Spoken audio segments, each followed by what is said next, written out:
Saudara, meski penyambutan Nasdem kepada Anies dinilai berbeda dengan Prabowo pada Jumat lalu, tapi ada satu momen spesial dari Anies untuk Surya Paloh. Anies beri kejutan buah sirsak besar untuk Paloh.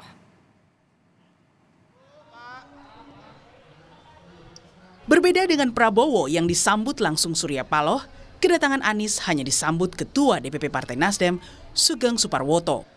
Anies yang tiba Jumat sore memenuhi undangan buka puasa bersama sang Ketua Umum di kantor DPP Partai Nasdem. Di tengah acara, Anies membawakan buah sirsak berukuran jumbo untuk Surya Paloh. Buah sirsak ini merupakan titipan ibunda Anies, Aliyah Rashid.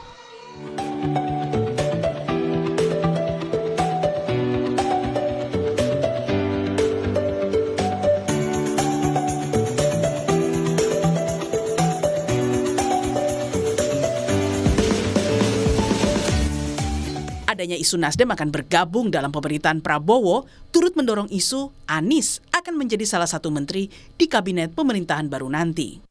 Jadi menteri di kabinet Prabowo itu benar nggak sih Pak katanya? MK-nya belum selesai.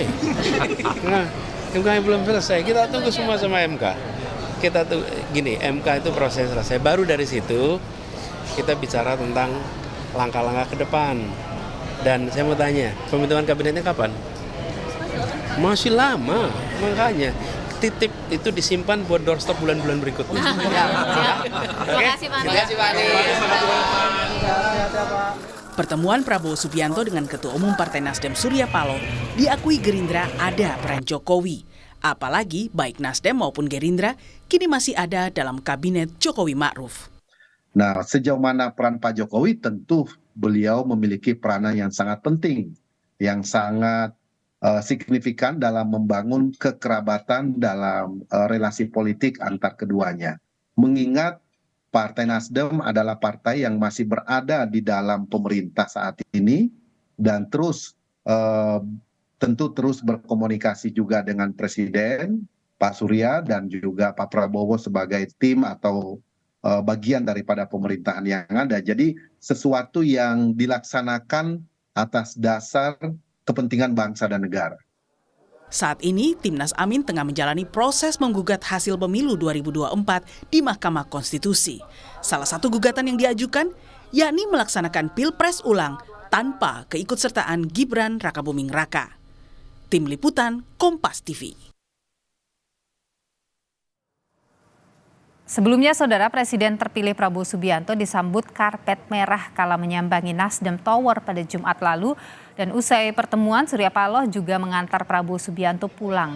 Namun penyambutan karpet merah itu tidak terjadi saat Anies Baswedan menyambangi Nasdem Tower setelah Prabowo.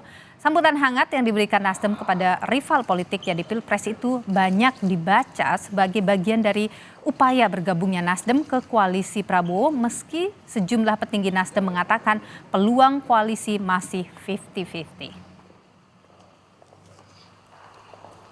Lalu apa sebenarnya simbol penyambutan karpet merah untuk Prabowo di markas Nasdem? Kita bahas bersama Direktur Eksekutif Indikator Politik Burhanuddin Muhtadi. Selamat sore, Bung Burhan, sehat selalu. Sore nih Lu. Bung Burhan, jadi kalau kita bicara sebelumnya di Pilpres ya, Jokowi ini kan sempat bertemu dengan Surya Paloh. Kalau Anda membaca, apakah ini satu rangkaian dengan pertemuan Prabowo dan Surya Paloh? Iya betul, jadi ada upaya dari Presiden Jokowi maupun Presiden terpilih berdasarkan hasil KPU Prabowo Subianto untuk mendekati secara intensif Surya Paloh dan Nasdem. Karena bagaimanapun kekuatan partai pendukung Pak Prabowo itu baru 45%, jadi masih jauh panggang daripada api. Diperlukan minimal satu partai lagi untuk mendapatkan simple majority, dan Nasdem dengan perolehan 9,6% itu menjadi sasaran empuk. Karena bagaimanapun Nasdem satu masih menjadi bagian dari pemerintah, yang kedua Nasdem di antara partai-partai pendukung 01 maupun 03 itu yang paling awal mengucapkan selamat atas terpilihnya Pak Prabowo sebagai presiden. Jadi artinya ada semacam kode yang dikirim oleh Nasdem untuk melanjutkan hubungan dengan Pak Prabowo di pemerintahan mendatang. Oke, jadi pertemuan kemarin ini kalau Anda baca ada perannya Pak Jokowi di situ? Saya kira iya, ya karena bagaimanapun Pak Jokowi dengan Surya Paloh punya hubungan yang sangat dekat.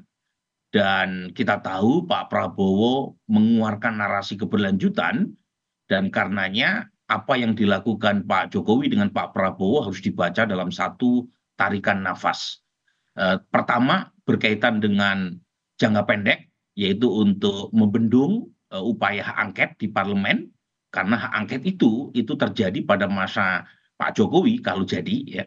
Yang kedua, untuk jangka panjang, yaitu untuk memastikan Nasdem masuk dalam skenario koalisi pemerintahan Prabowo Gibran. Jadi ada dua tujuan mengapa Nasdem menjadi sasaran untuk diajak dalam koalisi mendatang. Oke, Anda membaca Nasdem mungkin saja akan masuk dalam kabinet Prabowo nantinya? Saya kira besar ya. Pertama begini bacaan saya. Pertama, selain ucapan selamat, dan itu bagian dari hal yang biasa sebenarnya ya dalam konteks elektoral, tetapi bahasa yang disampaikan oleh Surya Paloh ketika mengucapkan congratulatory speech itu bahasa yang menunjukkan sinyal bersedia untuk diajak bergabung. Misalnya bahasa Bang Surya Paloh yang mengatakan pentingnya persatuan nasional. Kemudian hak angket harus dipikir matang-matang, jangan sampai merusak persatuan nasional.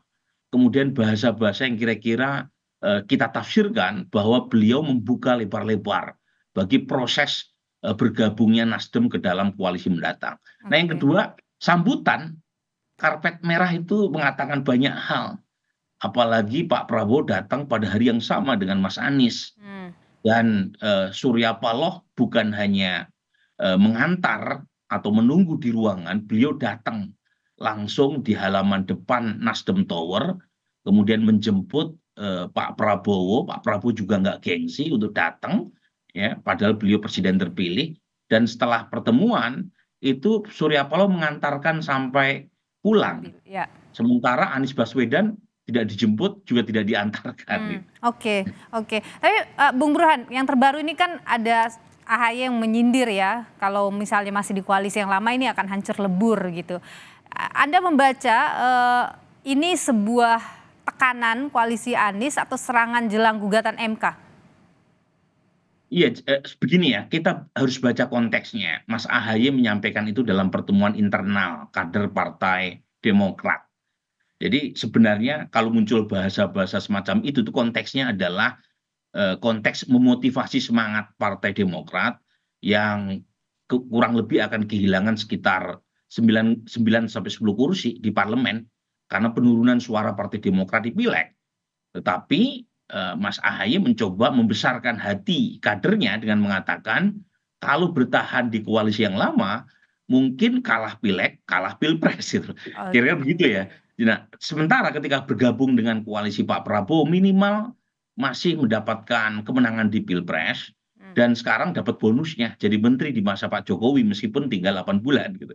Nah, konteksnya itu meskipun lagi-lagi memang perlu ditanyakan ya nih loh, apakah kalau misalnya bergabung di koalisi yang lama suara Partai Demokrat seturun sekarang? Saya nggak yakin. Oke, Karena kenapa Anda nggak yakin? Begini, Partai Demokrat ini mengeluarkan narasi perubahan itu 9 tahun terakhir pada masa Pak Jokowi. Tiba-tiba Partai Demokrat U-turn ya, pindah haluan dari koalisi yang menarasikan perubahan bersama Mas Anies kemudian pindah ke Pak Prabowo dan memang tidak bisa dihilangkan dari spekulasi berkaitan dengan pemilihan Caimin sebagai wapresnya Mas Anies gitu loh. Jadi konteksnya itu, tetapi lagi-lagi minimal Partai Demokrat dapat satu kemenangan meskipun kalah di medan peran yang lain. Baik, terima kasih Bung Burhanuddin Muhtadi, Direktur Eksekutif Indikator Politik sudah berbagi pandangan di Kompas Petang. Sehat selalu, Bung.